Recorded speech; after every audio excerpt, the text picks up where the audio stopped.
Well, good morning again. Egunon. Buenos días a todas y a todos. Well, I have the great privilege to introduce you to the first plenary speaker, Professor Silvia Martínez Falquina. Silvia is Associate Professor of U.S. Literature at the University of Zaragoza. She is a specialist in ethnic and Native American women's fiction. She has published Indias y Fronteras, El discurso en torno a la mujer étnica, in 2004.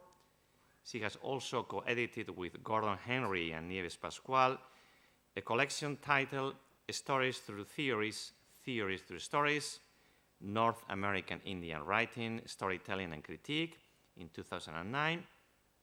And with Barbara Aristi, she has co-edited the collection on the term, The Ethics of Fiction in Contemporary Narrative in English, 2007.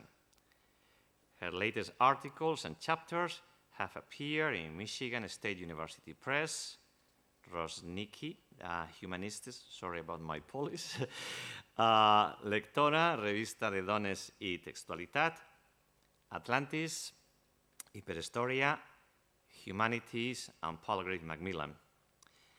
Her co-edited special issue with Silvia Pellicer Ortiz and Barbara Aristi on the new developments of feminism in transmodernity was published in the European Legacy in 2021. From 2018 to 2021, she was chief editor of Miscellanea, a journal of English and American Studies, a very prestigious journal, by the way, focused on literature, film, and cultural studies. Since 2003, she has been a member of the Contemporary Narrative in English Research Group at the University of Zaragoza, and she's currently working on the research project Literature of Limits, Pluriversal Cosmologies and Relational Identities in Present-Day Writing in English. This is just a summary of her brilliant career. And the truth is that, well, listening to conferences lectures at conference where I have been present in the last few years, and well, I have met Silvia, and it has been a real privilege to be part of the audience. And we have a summer course in Donostia a couple of months ago, and I can guarantee that she's a brilliant speaker, and so I know that this is pressure on Silvia, but well, definitely you are going to enjoy her lecture. The title of her lecture today is Indigenous Women of Limits, New Heroines in Contemporary Native Fiction. Silvia, when you wish, the floor is yours. Thank you very much. Yeah, a little pressure, just a little extra pressure. Thanks everyone for being here. Thank you very much, David, Amaya, Angel, and everyone else at ReWest for all the work and love that you have put into making this conference happen. And thank you so much for inviting me. I hope it's a real honor, I hope, to live up to it.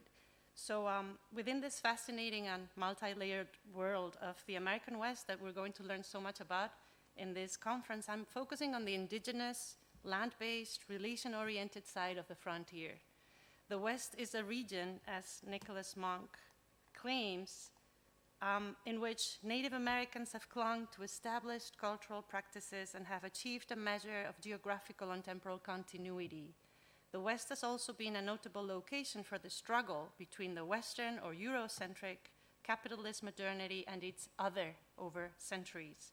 As a result, the modern and the pre-modern continue to confront each other on this ground in a variety of ways. Of course, this confrontation is not incompatible with overlapping bidirectional influences and miscegenation. In fact, Rio and Hesterton interestingly refer to this shifting borderland condition of the American West as a result of hybrid interaction of cultures and languages. As Robert Gish puts it, the West has always meant different things, different places, different ideas to different peoples. And from indigenous perspectives, I really like this line, West is here and now, for indigenous perspectives. So in the many Wests and many stories of the West that, sorry about that, I'm trying to control two things at the same time, not Even if I'm a woman, they say women can do many things at the same time. So I hope I can synchronize things. So I was saying, the many Wests and the many stories and accounts of them that Gish mentions, Indigenous authors give us a crucial perspective. That's going to be my main point, that we need to take Indigenous perspectives into consideration.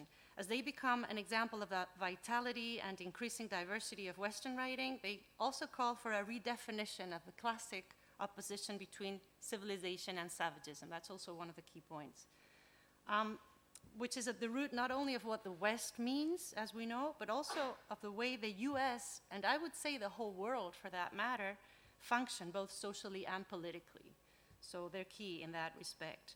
Moreover, I have always believed that Native American literatures have a lot to teach us all about how to understand our relation to the world and to others differently from what we most commonly do. As Nicholas Monk observes, the default position for many Native American cultures is to seek to connect layers of experience. The Native American cultures of the West have at their heart notions of multiplicity, yet such notions do not imply a separation from the worlds they describe.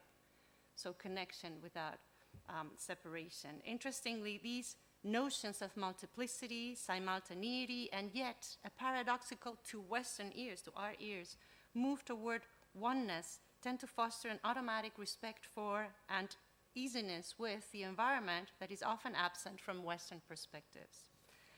The texts that I usually study often refer to Indigenous values that have, I would say, planetary relevance, especially today, especially nowadays. And they do so without losing sight of their specific location. So there's always that interplay between the universal, the planetary, and the local. And they always vindicate the recovery of agency through storytelling in connection to place. So I think we need to pay attention to any new developments coming from that direction, and that's what I'm trying to do here. So within this broader frame, my talk today is about heroines in recent fiction by lesser known, we could say lesser known Native women writers, namely, we've got them on the screen, Darcy Little Badger, Divon Maihisua, Marcy Rendon, and Evangeline Parsons Yazzie. This is a representative, but by no means exhaustive list, which points to a new trend. That's my point, that there is this new trend in Native studies, which is relevant for Western studies and US studies more broadly. And it's also, and this is a disclaimer, work in progress. So it is clear to me that we need new heroes and heroines, especially heroines, people to look up to or to emulate for these, I think you will agree with me, complicated, confusing, and rapidly changing times. Good models to connect and look up to are especially needed in communities like Indigenous ones, who are suffering more than most because of the persistent consequences of settler colonialism, which include, but are not limited to, extreme vulnerability to ecological crisis, sexist and racist violence, and diverse manifestations of inherited trauma. So I argue that we all need new heroines for these times, but especially in those communities, they're particularly important. I'm interested in the kind of images and values transmitted by literary texts, which are very powerful, as we all know, and in the way they challenge old but persisting Indian stereotypes, and I say Indian with inverted commas there.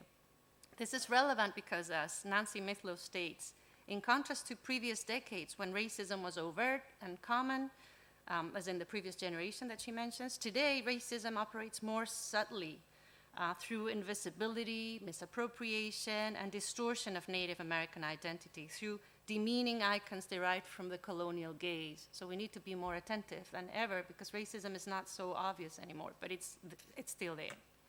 This is especially clear, especially obvious when it comes to Native women who were and still are doubly affected by colonialism and patriarchal thought, for the colonial legacy, as Mithlow says, is often gendered with the Native woman as alter, as other. Cultural and media stereotypes of Native women, including the Indian princess, but also the most damaging and pervasive squaw, as analyzed by Deborah Merskin, affect access to resources and opportunities for girls and women, and they influence self-esteem as well as hopes for the future.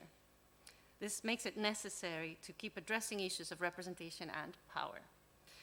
The prevailing consequences of the disruption of traditional gender roles in Native America brought on by the introduction of Christian and patriarchal ideologies are clearly observed in the fact that, as Mahisua says, she's also a critic, women's powerful economic, political, social, and religious positions within most tribes are not honored as they once were.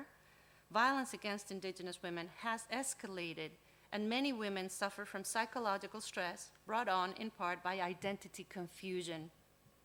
As Pearsall argues in Spanish, well, translated into Spanish, Native women do not usually appear in the history of the US beyond Pocahontas or Sacagawea, in spite of the fact that they played relevant roles, not only as captives or mediators, but also often as leaders. But we don't see that. We don't see those women.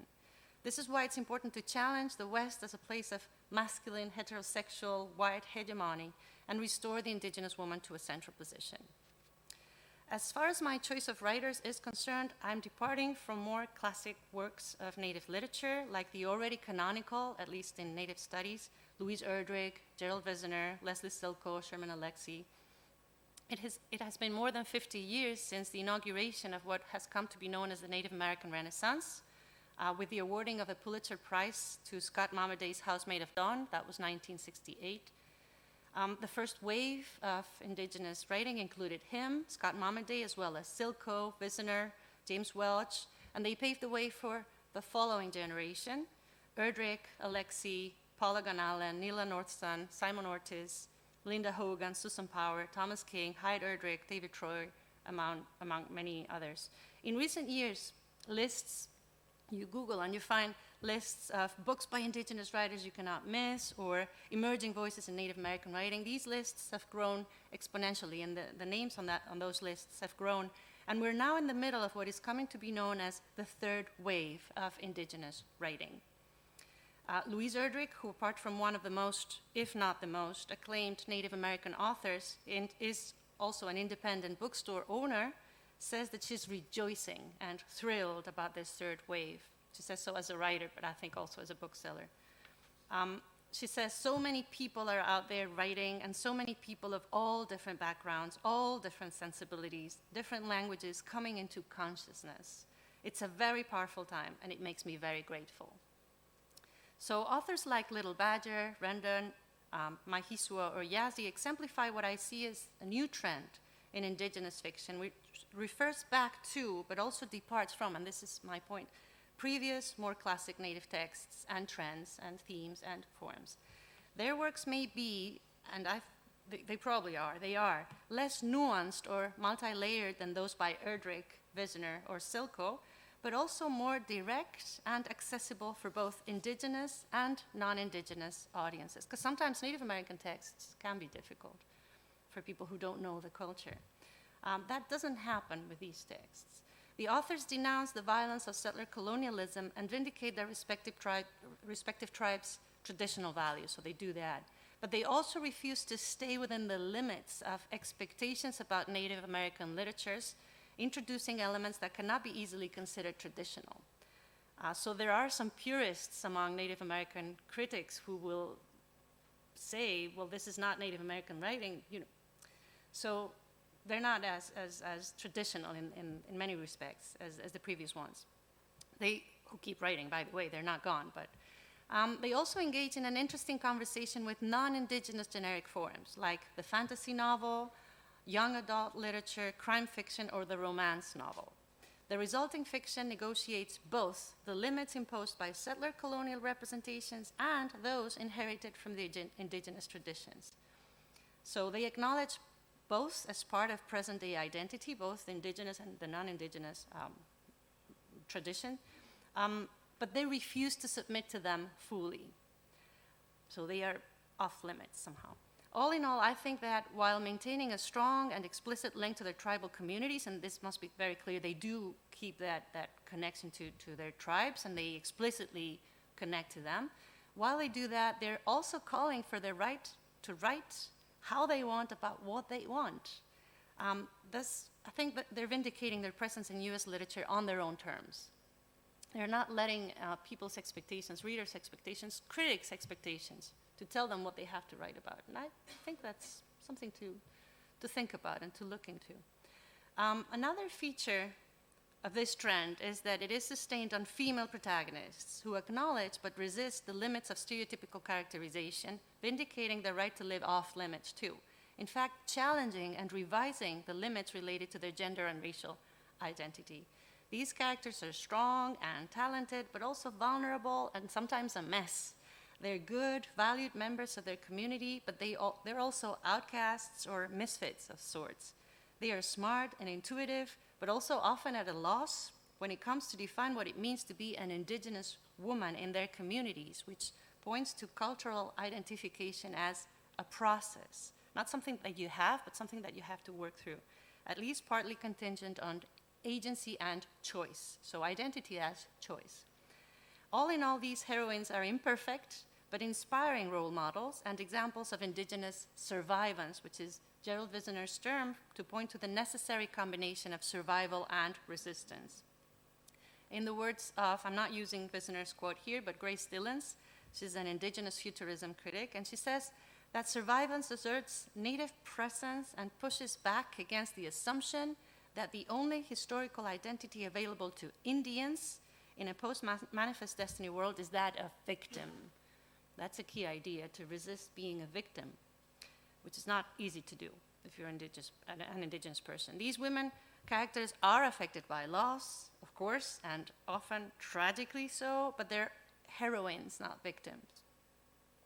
Although each author comes from a specific context, which I cannot possibly deal with here, and therefore shows an influence of distinct beliefs and rituals, there are important cross-connections between all the texts, like the characters' characterization as contemporary women warriors, which is why I chose that image earlier, a figure which was widespread amongst traditional Indigenous communities and which combines roles conventionally associated to men and women simultaneously.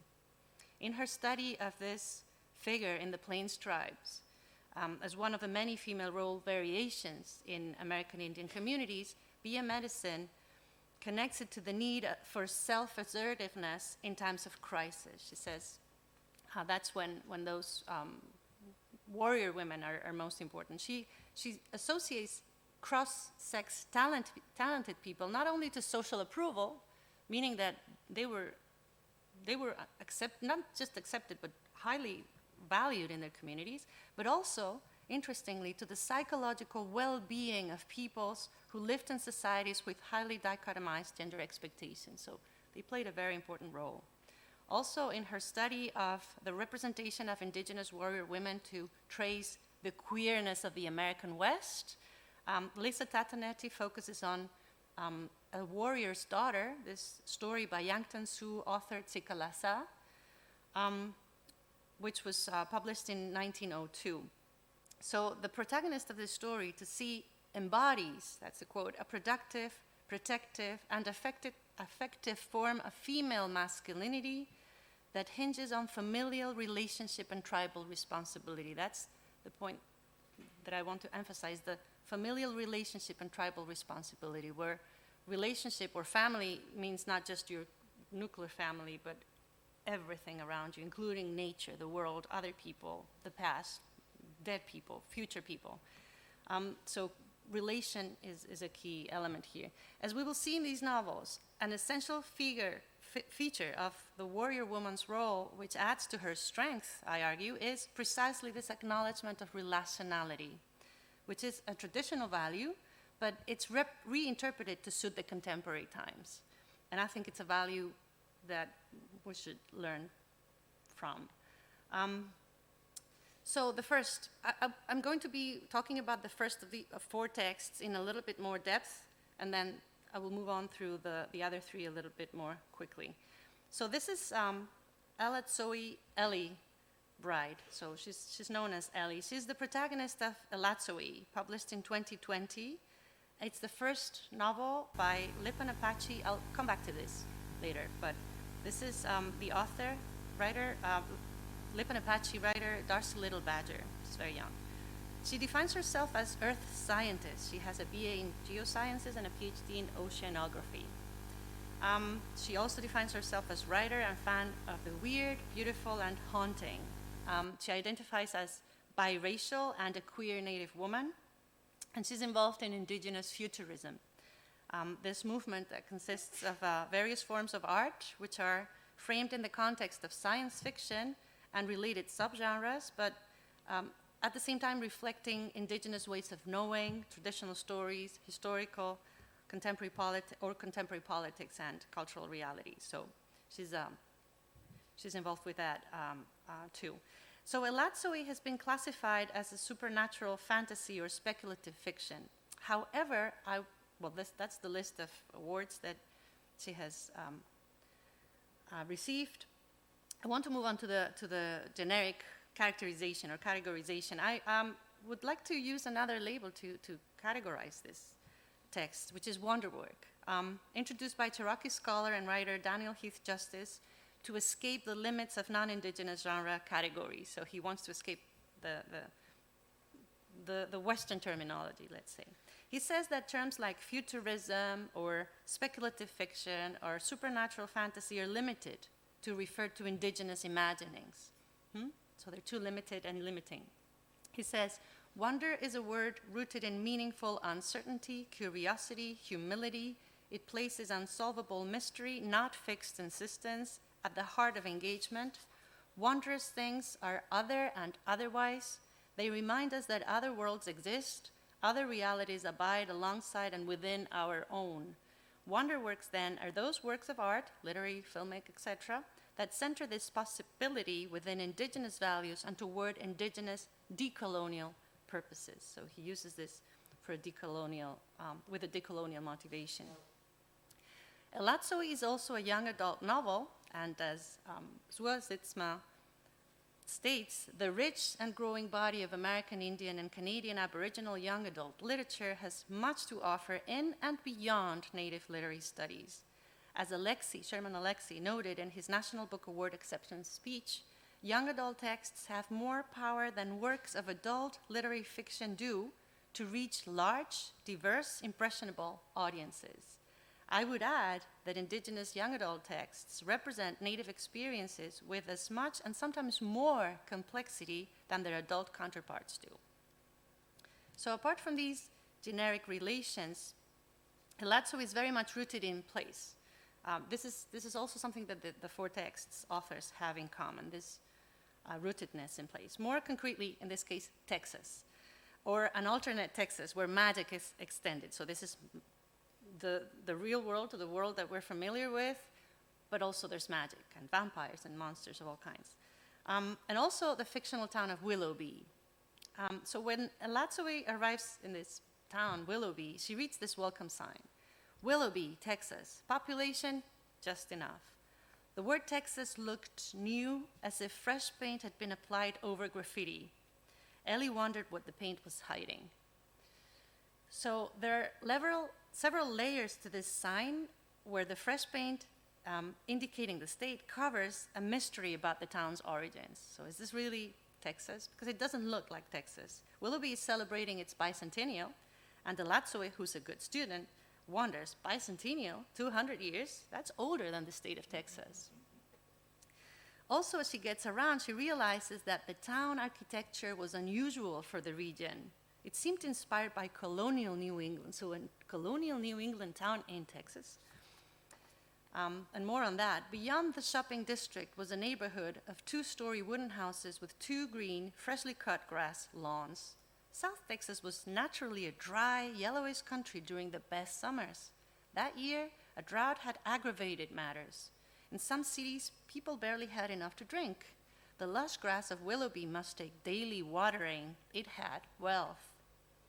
So over the course of the narrative, we realize that this town is out of place in Texas, where it has literally been transported through evil magic to exploit both its natural resources and the most vulnerable humans.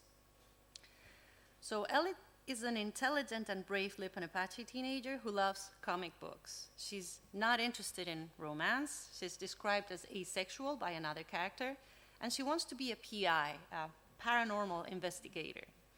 Ellie finds inspiration in her heroic 6th great grandmother, So that's 7 generations before her, also known as 6th grade. They refer to her as 6th grade, from whom she has inherited her name and also the power to awaken the spirits of the dead. So that's her superpower, to awaken the spirits of the dead. As she explains to her best friend, Jay, generally, the secret is passed through eldest daughters when they come of age, 12, 13 years old. It's dangerous, but in the right hands, the secret can change the world. That's why it cannot be forgotten. 6th grade woke up 1,000 dead bison. Her ghost dogs herded them straight to the bad guy army, flattened them. Ellie clapped, they saved. So that's her heroic great-great-great-grandmother.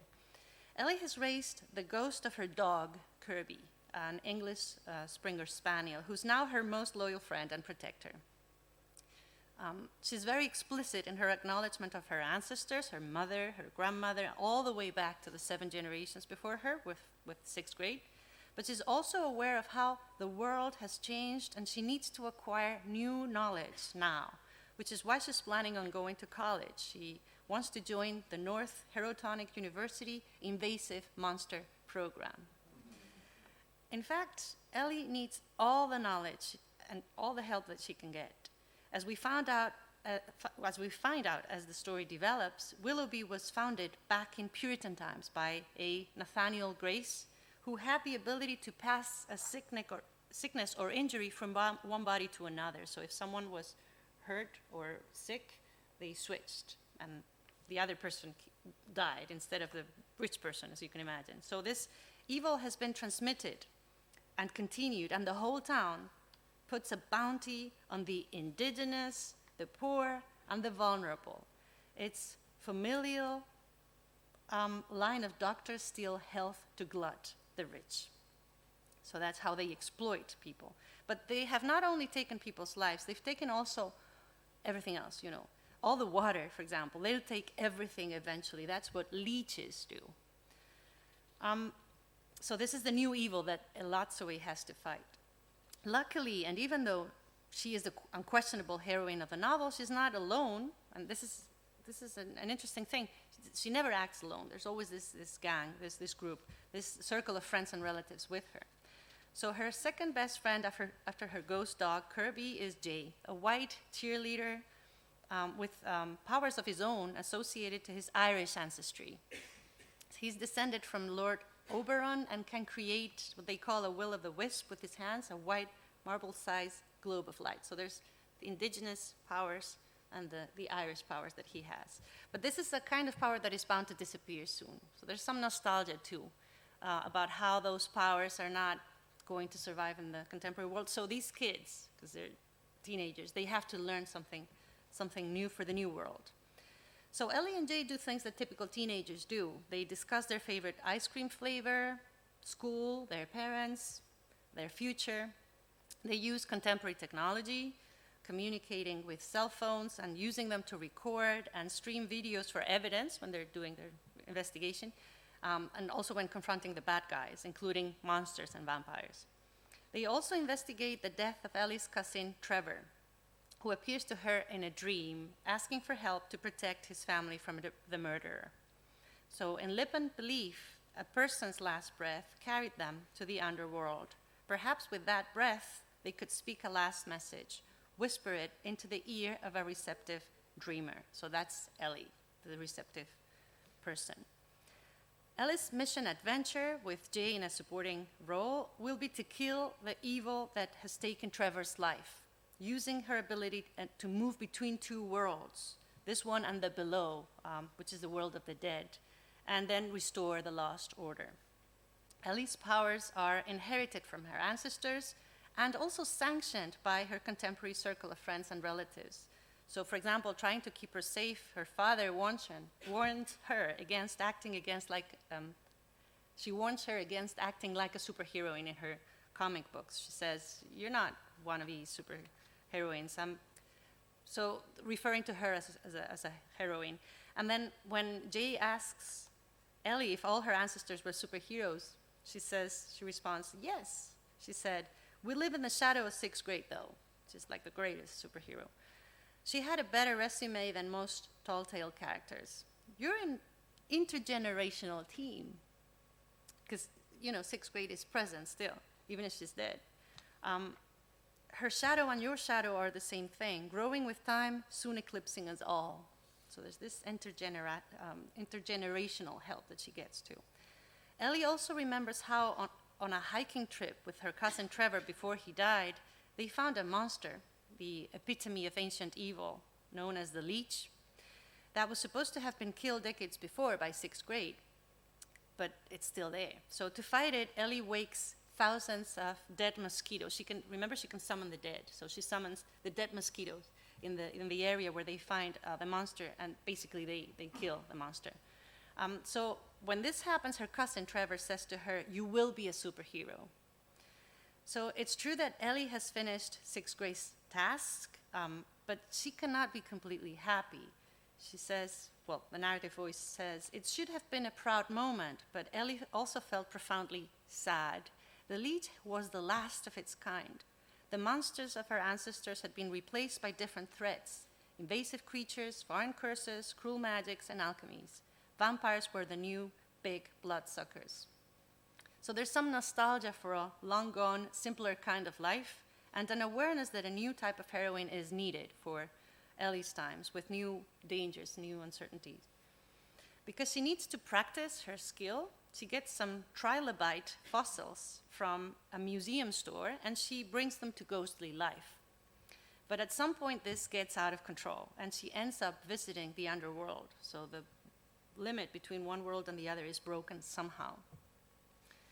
It seemed that Ellie had not only raised extinct arthropods, she had woken up the whole ancient ocean. Above her head swam the biggest pod of whales she'd ever seen, and she'd watched a lot of nature documentaries.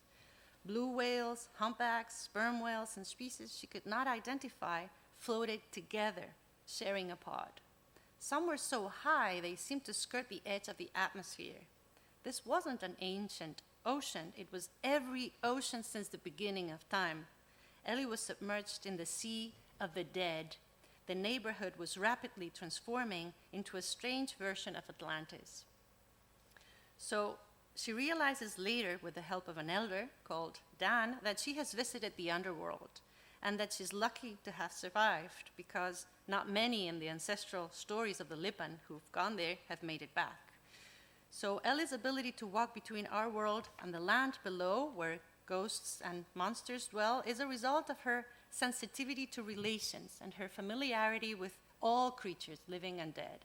As Dan explains to her, when you coexist with ghosts, speak to them, and love them, you lean over the wall that separates the living from the dead. It becomes easier then to push you into that dangerous place, that land or ocean, that should not be experienced by anything with breath, because it's very dangerous. So the reason why she opened the door is because she was holding the trilobite, feeling, she says, like we belong together. So it's that connection to the trilobite fossil that makes her have this extra power to move between worlds. She says, "It seemed innocent at the time. As I played with my trilobite, I thought about prehistoric Earth and how it's familiar. Things change, but they also stay the same, you know? The world changes, but it doesn't. I felt this fond familiarity, like despite the eons that separate humans and prehistoric critters, we're all Earthlings, you know?" So the novel's message about the relation of this world and other worlds is connected to Lipan Apache worldview and to Indigenous worldviews more generally. The process of acquiring this knowledge is the key to Ellie's quest. Significantly, her sense of relationality is also applicable when it comes to deciding the lessons that will help her come to terms with herself and her powers. It is just as useful for her to remember the story her mother used to tell her about the Greek myth of Icarus, who flew too close to the sun and got burned and then fell, as it is to know that the proper way to defeat a vampire is to make him or her feel unwelcome by vindicating the land as Indigenous people's home. So that's the way to fight a vampire. Say, "You're not welcome here. This is my home," because it's their land. So both kinds of knowledge are as important to her. So the knowledge this heroine acquires is by no means restricted to her Indigenous heritage. As she admits at the end of the novel, there is a lot I want to learn. My mother, her mother, and my grandmother's mother taught me about the way of our land, our dead, and our monsters, but the times have changed. I need college to prepare for the next Willoughby. So it's a good novel to give to kids if you want to encourage them to go to college, even if it's a monster kind of program. So the awareness that many crimes remain unsolved, especially violence against natives, she becomes aware of this, adds to Ellie's sense of mission. Yet she proudly defines herself as Lipan Apache, respecting the wisdom of her elders and seeing herself as one in a long line of strong women. This definition of indigenous identity is directly connected to storytelling, which the novel vindicates, strongly so, through metafictional comment when he claims that stories are particularly important. They're more than entertainment, they're knowledge. So this was Alatsoi, or Ellie, but here are other heroines that I'd like you to meet. Next comes Monique Blue Hawk, who's the protagonist of Devon Maihiswa's novels The Hatak Witches, published in 2021, and Dance of the Returned, which was published just a couple of weeks ago. Still working on that one. So Maihiswa, I'll go back to this. Maihiswa is an enrolled citizen of the Choctaw Nation of Oklahoma and is a Chickasaw descendant. She's a historian and teaches indigenous studies at the University of Kansas in Lawrence. She has written several books of fiction and nonfiction about key issues of interest to contemporary Native American studies, including indigenous feminisms and the treatment of indigenous remains and Native American burial artifacts in museums. She's written extensively about that. In The Hatak Witches, Choctaw detective Monique Blue Hawk investigates the cruel murder of a security guard in the Children's Museum of Science and History in Norman, Oklahoma, where some unknown human remains have also been stolen. So Monique and her white partner, Chris Pearson, are summoned to investigate, but it seems impossible to explain how anyone could have entered or left the crime scene, at least a human person. So as regards genre, this is another wonder work. It starts as a crime novel. You think you're reading a crime novel with a native detective, and then it quickly changes to a supernatural mystery. Monique is strong, tough, and not intimidated by sexist men in her job, which, as you can imagine, there are a few of. She's a detective. She's described as tall, broad-shouldered, attractive, with a confident and resonant voice. She wears a tattoo that symbolizes indigenous woman power, but she's also very vulnerable, sensitive, prone to migraine. She's interested in the history of her people, but she's always willing to learn more, especially through her uncle, a traditional healer called Leroy Bear Red Ears. A little difficult to pronounce everything.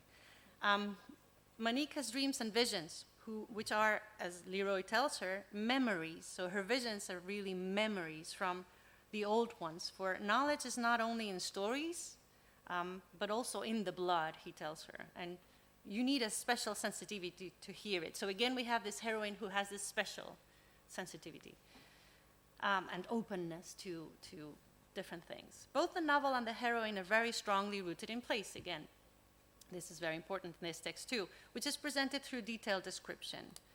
So Oklahoma is beautiful in autumn. The trees, just like Vitoria today, the trees and bushes that remain green stand in muted contrast to the intense red, orange, and yellow leaves. Hot days begin with cool, still mornings. The sun rises later and sets earlier. Black-eyed Susans form bright yellow carpets along the roads and in ungrazed meadows. Monarch and swallowtail butterflies flit amid the last of milkweed and Queen Anne's lace. Pecans and walnuts begin to drop. So this place is very explicitly and strongly connected to history, mostly referring to the removal trails and the desecration of native remains, which the novel clearly posits need to be repatriated and respected, because as is claimed in the novel, no Native American is currently secure underground. You know, they're always at risk of being taken, bodies, objects, anything, and taken to a museum. Well, there are rules. There's regulation, but still a lot needs to be done. And Maihiswa studies this, as I said, in her critical work too.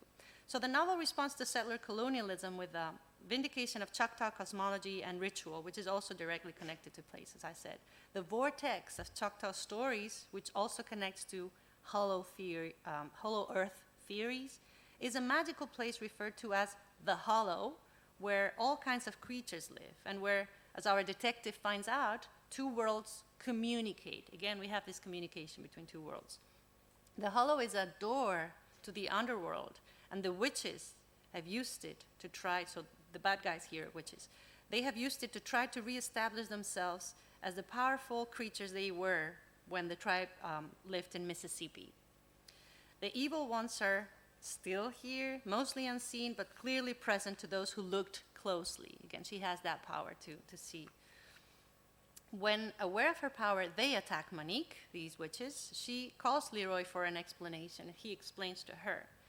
He says, "Those were the crows," he said, "wicked men who can change from owls to men. They've been around our tribe since the beginning. They prey on us, Monique. They always have, and they will as long as they are living. And yes, they're witches, and they can change shapes. Many tribes have shapeshifters who can take the form of animals, sometimes birds, sometimes wolves or coyotes. The crows can change into owls, and even when they're men, they still look like owls. How do we get rid of them? It isn't easy. Only certain people or animals can kill them. So it takes a heroine, and she's going to be the one. So obviously she's the one to kill the witches, to restore order by closing the door in the hollow. And this heroine responds to my Hisua's wish to present us with strong native protagonists who could be role models. That's what she very explicitly says. She says, "I tried to create inspirational characters.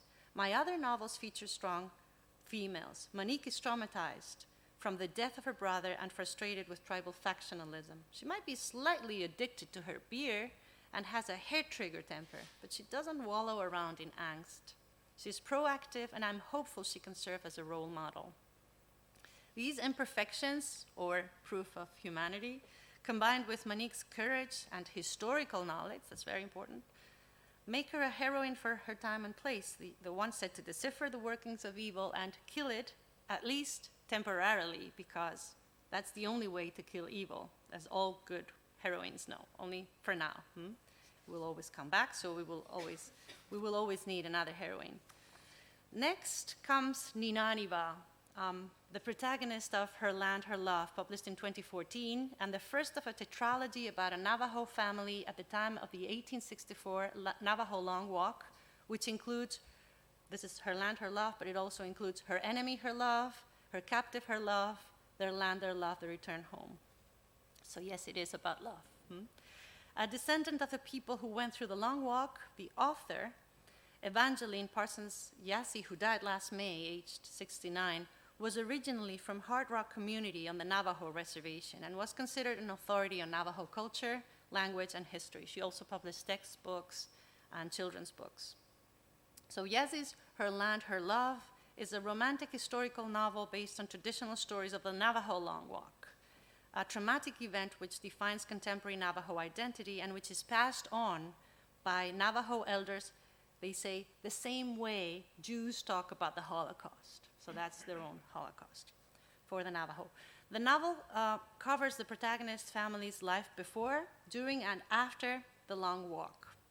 This family, especially Ninaniba and her husband, Hashkayilnaba, are elevated above the rest in their impeccable virtue and the exceptional love they feel for one another, for the rest of their family, biological and adopted, and for their tribe and for their land. So this love is immense. The author's motivation to write this novel was to provide positive models for the Navajo, especially Navajo youth, she said, so they can be proud knowing they come from strong stock. And also for women, models for women, focusing on their strength and power. She claimed that she wanted to, through the romance novel, let people know that parents, mothers, and fathers can love one another in Navajo using the Navajo language, and they could love their children also in Navajo. I wanted to tell the story of strength through love. So the use of this genre is an interesting vindication, which I have analyzed in a forthcoming book chapter, since so I'll be very brief here. Since romance fiction has been very powerful in the expansion of Indian stereotypes, so romance fiction has been, well, it's like a very interesting reappropriation of a genre that has been very damaging for Native Americans. So the novel and the whole tetralogy is very much focused on place again. It starts in Black Mesa, Arizona in 1865 at the start of the Navajo Long Walk. The protagonist's family and their tribal group are taken first to Fort Defiance, then on the deadly Long Walk to Fort Sumner in New Mexico, where they find a concentration camp in a terribly hostile environment with unsanitary conditions, disease, and extreme suffering. But their faith and their strength will allow them to return home at the end of the tetralogy. So it'll take the four novels to get them back. Reflecting Navajo cosmology, the land is more than the background for the story.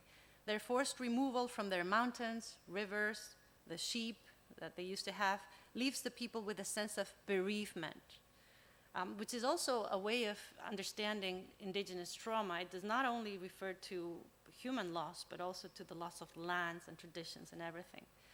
The crossing of the Rio Grande was especially traumatic for the Navajo people. It's a river that they were forbidden to cross. So as a result, the Navajo people were helpless and on the wrong side of the Rio Grande River. There's this dislocation. And also, there was no cure to be found on this side of the Great River. So their main motivation will be to go back to Navajo land, to the Neta Navajo land. As for our sentimental heroine, Ninaniba, she symbolizes stability and virtue in the face of uncontrollable change. Her central role in her family points to the matriarchal social structure of the Navajo, where the masculine and feminine roles are very clearly defined, and her marriage is perfectly romanticized. Ninaniba's main power is love. Already as a child, the external narrator tells us Ninaniba learns about her world through her five senses, to which love is added as the sixth and most relevant one. So there are six senses, and the sixth one is love. There was one sense her family knew about that could not be smelled, tasted, heard, seen, or felt by their hands or their skin. It was the sense of love. Ninaniba's purity and strength will be put to the test various times. It's a very intensely traumatic experience of loss and displacement. At some point, she has to kill a Mexican who was threatening her life, her purity, and then her life. But her faith in love sustains her, reinforcing also her sense of Navajo identity. So the intensity of feeling, more particularly love and grief, is used to vindicate the humanity of the Navajos, in contrast to the colonizers, who are not only their opponents, but also, more generally, they are the enemies of love. The novel thus legitimizes the indigenous perspective on the history of the Long Walk and its tragic effects for the Navajos, as it provides a reparative rewriting of the Navajo colonial past, which counters the stereotypical and colonialist accounts of the settlement of the West, where there can be no racial justice, because obviously there can be no racial justice. It's a historical novel in that respect, and what happened, happened. There can be no happy ending. So, but even if there can be we have no racial justice in the end, Ninaniba does provide us with emotional justice, which makes her a heroine for the post-Long Walk Navajo nation. And then the last one, probably my favorite, is Renee Cash Blackbear. So we call her Cash. Everyone calls her Cash. She's the protagonist of the crime fiction trilogy Murder on the Red River, Girl Gone Missing, and the forthcoming Sinister Graves. It should be published this month, I think, by Marcy Rendon. Rendon is, I'll come back to that later, she's an enrolled member of the White Earth Anishinaabe Nation and a Native American playwright, poet, author, and community arts activist based in Minneapolis. As she stated about her writing, her intention is to write stories about Native people, particularly women, which are not covered in mainstream representations, media, literature, etc. She says she writes to represent an Indian perspective, or as she puts it, at least her Indian perspective, my perspective. So one of her main endeavors as a writer is to create what she calls mirrors for her audience so that they can see current reflections of themselves. So again, trying to create models. In Murder of the Red River, on the Red River, it's 1970, and Renee Blackbear, also known as Cash, is 19 years old, and she lives in Fargo, North Dakota. Removed from her family when she was only 3 years old, she spent years in various foster homes where she suffered from different forms of abuse. Rendon explains how the removal of Indigenous children, first in the boarding school system and later in non-Indian homes or institutions, involved 25 to 30% of Native children on a national level. This is incredible. And this is a percentage that got even higher in some reservations, like her own, like Rendon's reservation. This was stopped in 1978 with the passage of the Indian Child Welfare Act. It didn't allow Native children to be adopted out in non-Indigenous families, but before that it was terrible. But in spite of this, the passing of this act, the transgenerational trauma it caused are ongoing, and Cash is an example of this. So Cash experienced racism. She said there wasn't a name Cass hadn't been called. Squaw, whore, stupid, heathen. She'd heard them all. She's experienced abuse, the beatings, the touches in the middle of the night, the food as punishment, as reward, and at some point in her youth, she even attempted suicide. Luckily, Sheriff Wheaton, her guardian and friend, helped her out of the foster care system and allowed her to live an independent life. She now drives trucks for local farmers. She plays pool and wins. She's very good. She pays the rent with her winnings and eventually decides to enroll in college. So education, again, is important here. The novels take place in and around Fargo, North Dakota. Apart from indoor scenes in Cash's apartment or in her favorite bar, where it was always night, because it's a good bar where you cannot tell the time of day, where she plays pool and drinks beer as one more of the basically male patrons. Apart from that, most of the action takes place outdoors, with her driving her ranchero through sun-drenched wheat fields in the Red River Valley between North Dakota and Minnesota. Cash feels free in her ranchero, in the woods, the real woods, the pine woods of northern Minnesota, and she's usually more comfortable in nature than amongst people. Cash is broken. She's a misfit. She's both mature and a child. She's a loner. She drinks too much beer, chain smokes, regularly sleeps with a married man, and protects herself from pain by pretending she does not care about anything or anyone. She's also extraordinarily resilient, smart, a straight A student, creative. She has songs and poems in her head, and sometimes she has to write them down. She's also intuitive, which makes her a good detective. She has dreams this is her superpower. She has these dreams where she leaves her body in the traditional Anishinaabe manner. And that allows her to see things because she's abandoning her body and then she comes back. This allows her to collaborate with Sheriff Wheaton, her mentor, to solve various murder cases.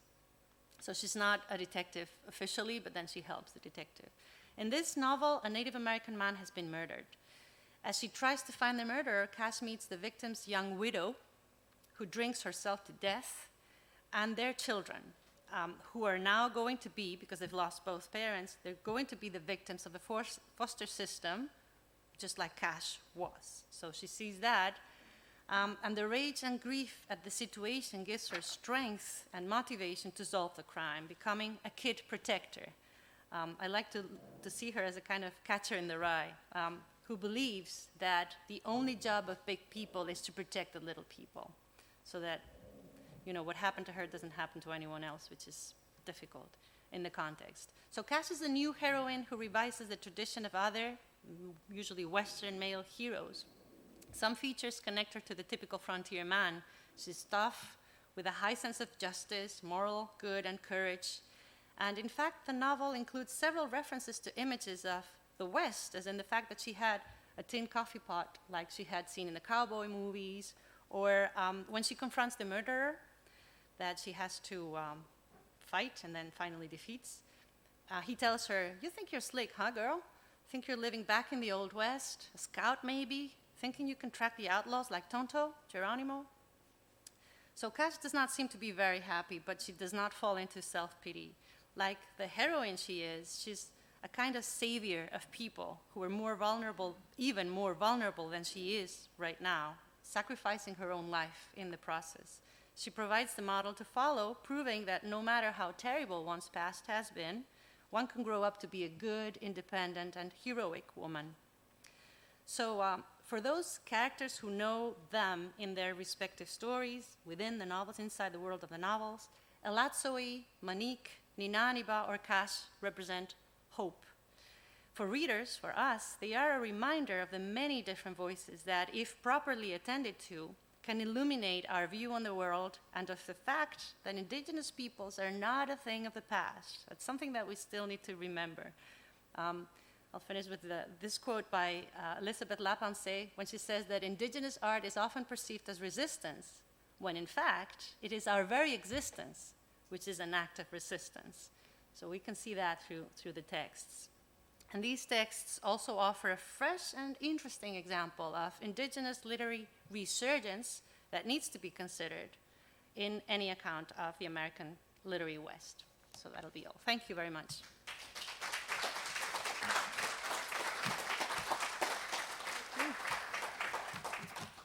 That was more than 2 extra minutes, sorry.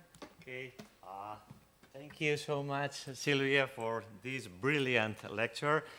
Well, we have a coffee break in a few minutes, but we have some time for a few questions, and we have great experts on Native American literature and culture in the audience. So, well, we have a mic also, and if you have any questions, now is your time.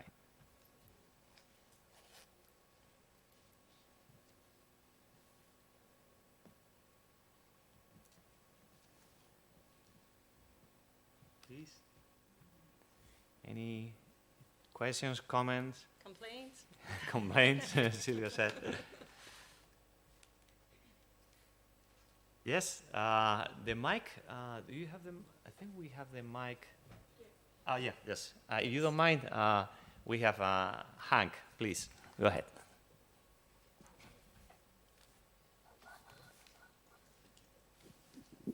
I was curious if you could differentiate the difference between conventions and stereotypes in the books that you're discussing. Well, by conventions, when I mentioned conventions, I was thinking literary conventions mostly. The Native American Renaissance was very much, well, it's very difficult to generalize. It's more than difficult, it's tricky to generalize. Because is that me doing that? Maybe, I think we need to turn one off, maybe. So the typical, more conventional, more recognized, let's say recognized texts in the Native American Renaissance were very much about the past and about recovering the traditions, and very multi-layered, very symbolic, quite complex, wonderful, but difficult also. And by stereotypes, I mean stereotypes of the Indian, the good Indian and the bad Indian, which in the case of women, Native American women, it would be the Indian princess, the mediator who helps, Pocahontas, who welcomes the white man and says, hey, come and colonize, and the squaw, the whore, the witch. So when I was talking about conventions, I was thinking about literary conventions more generally, and with stereotypes, well, the stereotypes of the Native American, which are so powerful still.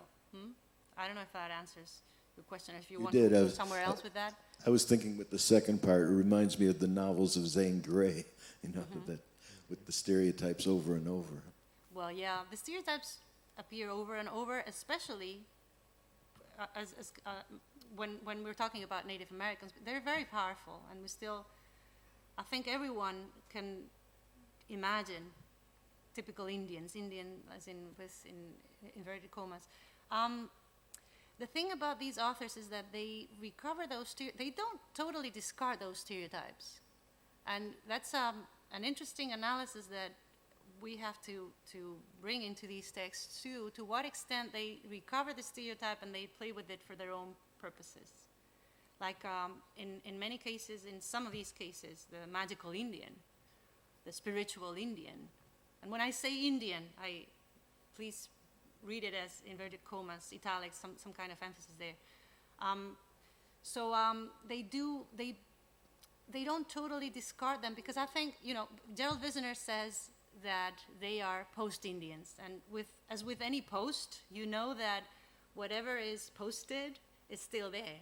Like postmodernism, modernism is still there, post-feminism, post-colonialism, so post-Indians engage in this dialogue, in this conversation with stereotypes. I think it's impossible to discard them. To some extent, stereotypes help us because we need to, especially in today's world where everything has to happen very quickly and briefly, and you have like tweets, I don't know how long tweeters are, but very short. You have to concentrate information, so I guess they play a role in that respect, but they're tricky because they're so damaging for Native Americans. Part of my point in this lecture was to vindicate these writers, because I think that's what they're doing. Their right to write whatever they want, because they're not the most popular texts. Some of them have been criticized because they're not like the previous texts, because they don't write as an Indian is supposed to write. And even Louise Erdrich, who's the author that I've worked on most deeply, she wrote feminist dystopia, very much like The Handmaid's Tale. Not very much like nothing is like The Handmaid's Tale, but similar to The Handmaid's Tale. They've been compared, and obviously was inspired by it too. She was criticized. She was attacked. Louise Erdrich has been a Nobel Prize candidate for a while, and she's wonderful, and she's written so much. And after 17, 18 novels, she can write whatever she wants. And that's still a problem because of the stereotypes and because of the conventions. So that's part of the point that I wanted to make. They can write about whatever they want. And is that Native American literature? Of course it's Native American literature. But there are a lot of purists, I don't know how else to call this kind of criticism, who would say, nah, it's not worth it, it's not the typical thing, because of stereotypes, because of those expectations that we have about Native Americans and Native American literature too. So. Okay. We have another question. Susan, please.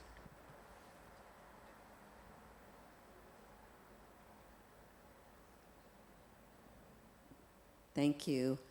Thank you so much for your talk this morning. Thank you. I really appreciated it, and I especially appreciated that you focused on these writers who are, they're working in popular literature, which is really cool, and really what you're, communicating here is imaginative sovereignty, right? Representational sovereignty.